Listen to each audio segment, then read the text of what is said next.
changes to the UK zero-emission vehicle mandate, a call to action from ASEA, and Nissan plans for autonomous driving. This is the Automotive Update, presented by ofthe24.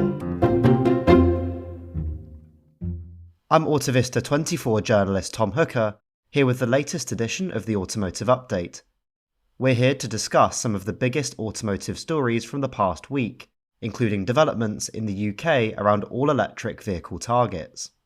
In a bid to help car makers in the UK transition to zero-emission vehicles, the country's government has confirmed that full hybrids and plug-in hybrids will continue to be sold after the 2030 petrol and diesel new car ban comes into place.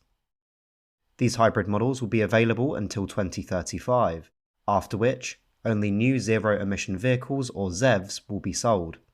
To continue the transition in this period, car makers must ensure their fleet CO2 levels do not exceed their baseline targets from 2021.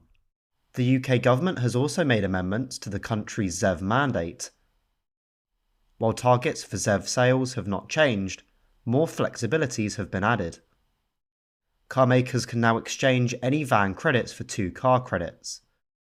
The ability to utilise credits created from reduced fleet emissions based on 2021 levels has also been extended to 2029.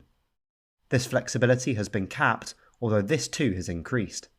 The period where credits can be borrowed from other manufacturers has also been extended to 2029, with the borrowing threshold dropping each year. From a 50% maximum in 2025, the cap falls to 25% in 2026, and then by 5 percentage points until it reaches 10% in 2029. The fine per unit over the required ZEV target has also been reduced by £3,000 or €3,500. You can find a full breakdown of the changes, flexibilities and caps in a related article on ofthe24.com. I'll leave a link in the show notes. Focusing on the new ZEV mandate proposals, SMMT Chief Executive Mike Hawes commented, "The government has rightly listened to industry, responded quickly to global dynamics, and recognise the intense pressure manufacturers are under. Industry remains committed to decarbonising road transport, but the ZEV mandate targets are incredibly challenging, especially with a paucity of consumer demand and geopolitical upheaval."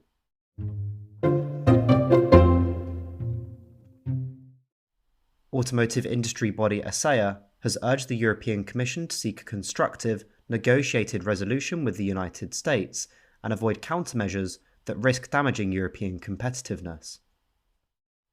In a high-level meeting with European Commission President Ursula von der Leyen, industry leaders including the heads of BMW, Daimler Trucks, Iveco, Mercedes-Benz, Scania, Stellantis and Volkswagen discussed the far-reaching impact of recent US tariffs on European automotive, steel and aluminium exports. According to ASEA, around €67 billion of EU automotive industry exports are affected, with a total estimated cost of €80 billion from the automotive and reciprocal tariffs combined. The association underscored the immediate need for transatlantic cooperation to avoid further escalation and long-term damage to both economies. Sigrid de Vries, Director General of ASEA, stated, "The ongoing volatility of global markets is only increasing trade barriers and costs for businesses. Tariffs do nothing but raise prices for consumers across Europe, the United States, and the wider world."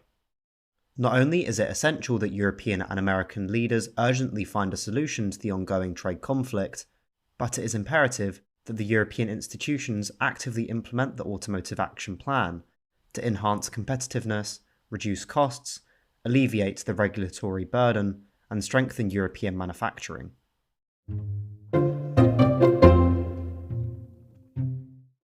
Nissan has announced it will launch its next-generation Pro Pilot technology from 2027. The system, featuring Nissan ground truth perception technology with next-generation LiDAR and Wave AI driver software, will set a new standard for autonomous driving with advanced collision avoidance capability. Wave AI driver software is designed to handle highly complex real-world driving conditions in a human-like manner. The technology can learn efficiently and rapidly from vast amounts of data.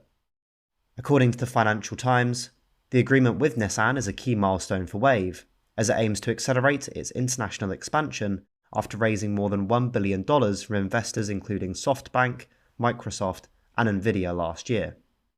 Wave's AI system allows vehicles to learn while driving, avoiding the need for high-priced sensors and high-definition 3D maps. The company has been in talks with several car makers about using its systems in the coming years and does not plan to launch its own fleet of vehicles.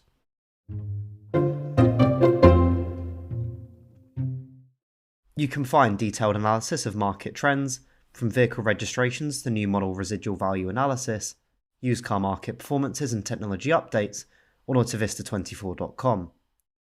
While you're there, why not sign up to our free newsletter, delivering our exclusive content to your email inbox? You can find the sign-up form on the bottom of our homepage. Also be sure to check out the Autovista24 YouTube channel, where you can watch detailed and informative videos about new technologies and trends in the form of webinar presentations, What is Explainers, and our launch report series. While you're there, don't forget to subscribe to stay updated. I'll add a link in the show notes.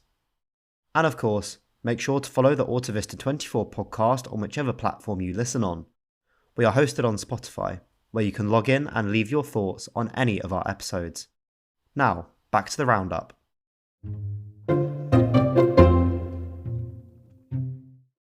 Korean car maker Kia has lowered its sales targets for electric cars. The manufacturer wanted to achieve annual sales of 1.6 million all-electric cars by 2030. However, this has now been revised to 1.26 million according to Electrive. Kia's plan for 15 battery electric vehicle models remains. In addition, the car maker aims to sell 1.07 million xHEVs, which includes hybrids with different levels of electrification.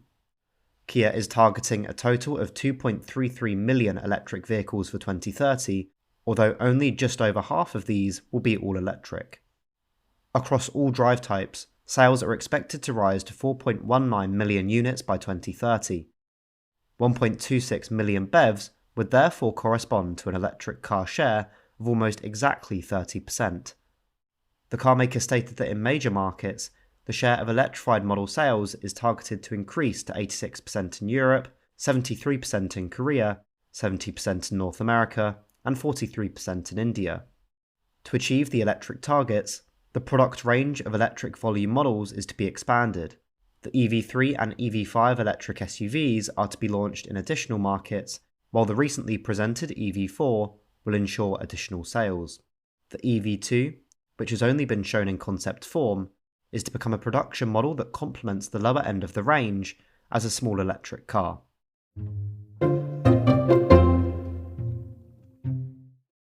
Results from a recent survey conducted by Ford found that 25% of drivers across Europe feel more uncertainty and complexity when buying an electric car. 1 out of every 8 people find it too difficult to arrange charging at home, and 1/3 of respondents believe that electric vehicles take too long to charge. Over 30% of participants were also concerned about overall battery life. With this in mind, the carmaker has launched its Power Promise, which it hopes will make it easier for drivers to make the switch to electric vehicles. For customers in the UK, the carmaker will provide a free home electric car charger with free standard installation. It will also provide an 8-year or 100,000 mile high voltage component and battery warranty, as well as a free of charge 5-year service plan and towing assistance.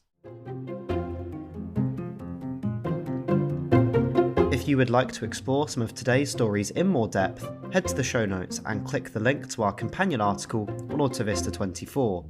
This episode was co-produced by web editor James Roberts. Additional thanks go to Autovista24's special content editor Phil Curry. The music was Better Find a Solution Fast by Richard Ames. Due to the Easter break, the next edition of the Automotive Update will be available on the 25th of April. Thanks very much for listening to the Autovista 24 podcast.